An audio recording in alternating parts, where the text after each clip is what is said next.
প্রধানের বিরুদ্ধে দুর্নীতির অভিযোগ তুলে মালদহ জেলার মানিকচক ব্লকের ধরমপুর গ্রাম পঞ্চায়েতের উপপ্রধান সহ একাধিক পঞ্চায়েত সদস্য প্রশাসনের দ্বারস্থ হয়েছেন। তাদের দাবি, এসবিএম প্রকল্পের অধীনে সরকারি অর্থ আত্মসাৎ করেছেন কংগ্রেসের প্রধান কোদবানু বিবি। এই নিয়ে ইতিমধ্যে মানিকচক ব্লক প্রশাসন ও মালদা জেলা প্রশাসনের কাছে লিখিত অভিযোগ দায়ের করা হয়েছে। 10 আসন বিশিষ্ট এই ধরমপুর গ্রাম পঞ্চায়েতের গত পঞ্চায়েত নির্বাচনে কংগ্রেস ও বিজেপির 4টি করে আসন পায়, বাকি 2টি যায় তৃণমূল কংগ্রেসের ঝুলিতে। পরে কংগ্রেস ও বিজেপি মিলিতভাবে পঞ্চায়েত গঠন করে। প্রধান হন কংগ্রেসের কোদবানু বিবি এবং উপপ্রধান হন বিজেপির লতিকা মণ্ডল।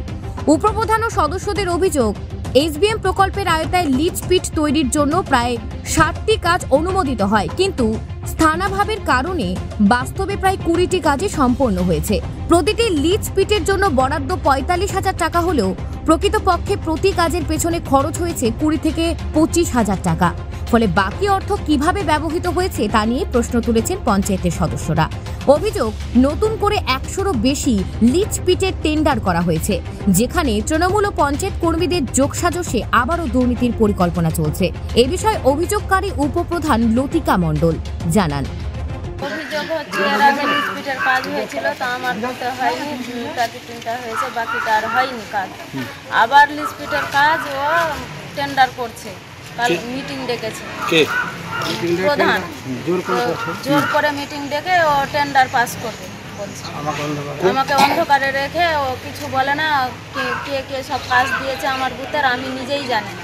আজ কোন দলের প্রধান আছে? কংগ্রেসের প্রধান। ওরা কি তৃণমূলের সঙ্গে মিশে কাজ করছে? হ্যাঁ, তৃণমূলের সঙ্গে মিশেই ওরা কাজ করছে, ওদের সঙ্গে হাতে হাত মিলিয়েই কাজ করছে। কিভাবে দুর্নীতি করছে? কি ও আপনার যেখানে হাত মিলাচ্ছে ওখানে হাত মিলিয়ে কাজ করে নিচ্ছে। কাজ করার জন্য জায়গা নাই, কিছু নাই, জোর করে টিউল বসাবার উদ্যোগ নিচ্ছে। আর আদৌ কি টিউলগুলো মানে লিজ পিটের কাজ কি করা হচ্ছে? এর আগে তো হয়নি, এখনো বাকি আছে কতটা, হয়নি কাজ। আবার এই কাজটা আবার ধরছে নতুন করে 100 থেকে বেশি হবে, কম হবে না ধরা হয়েছে। হ্যাঁ, এই অভিযোগের বিরোধিতা করে তৃণমূল কংগ্রেসের পঞ্চায়েত সদস্য ও বিরোধী দলনেতা সুরজিৎ মণ্ডল দাবি করেন, 48টি লিজ পিটের টেন্ডার হয়েছিল, যার মধ্যে 42টি কাজ ইতিমধ্যে সম্পন্ন হয়েছে। নলকূপ, কুয়ো, পানীয় জলের ট্যাঙ্ক ও অন্যান্য কাজও করা হয়েছে। মাত্র 6টি কাজ বাকি রয়েছে, যা দ্রুত শেষ হবে। উপপ্রধান নিজের স্বার্থ চরিতার্থ করতে এই অভিযোগ তুলেছেন। এই বিষয়ে তৃণমূলের সুরজিৎ মণ্ডল জানান, আমি এখানে বলবো, দেখেন, দুর্নীতি কোনো কিছু হয়নি, এগুলো সম্পূর্ণ ভিত্তিহীন।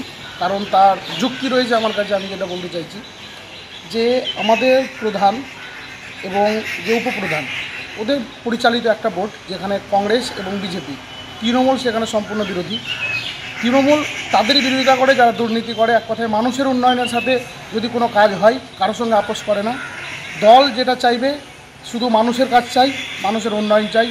আমাদের দলের মেন যে লিপি রয়েছে সেটা মা মাটি মানুষ, যে কথাটা রয়েছে, সেখানে মানুষের উন্নয়ন হোক, এটাই আমরা চাইব। এদিকে প্রধান কোদবানু বিবি শারীরিক অসুস্থতার কারণে এই বিষয়ে কোনো মন্তব্য করেননি।